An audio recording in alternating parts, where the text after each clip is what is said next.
Tidak lama setelah utas di Twitter viral, beredar video penangkapan pelaku kekerasan yang menggunakan baju hitam oleh Kasat Reskrim pada Minggu, tanggal 12 Desember tahun 2021, dan digiring menuju mobil Avanza bertuliskan Tim Siaga Satreskrim Polrestabes Bandung.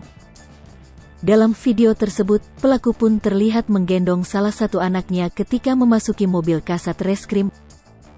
Hal ini juga telah dikonfirmasi oleh Humas Polda Jabar, Kombes Pol Erdi Caniago ketika diwawancarai via WhatsApp oleh wartawan Tribun Jabar.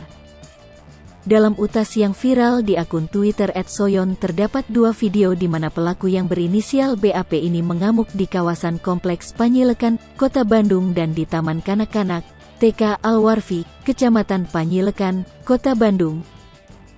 Setelah diselidiki lebih lanjut oleh wartawan Tribun, salah seorang warga yang identitasnya dirahasiakan menuturkan bahwa pria yang mengamuk dalam video viral tersebut selalu melakukan penganiayaan terhadap istri dan anak pelaku. Korban yang sering mengalami kekerasan dalam rumah tangga, KDRT ini pernah melaporkan sang pelaku ke pihak yang berwajib. Warga yang identitasnya disembunyikan tersebut pun mengatakan bahwa dalam video yang viral di jagat maya, sang pelaku sebelumnya sempat melakukan kekerasan terhadap istrinya.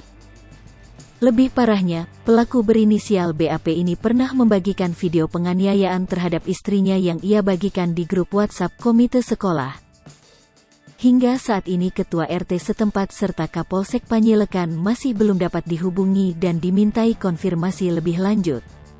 Hai pemirsa Selipopo TV, jangan lupa komen, like, dan subscribe, serta tonton terus berita-berita terupdate lainnya ya.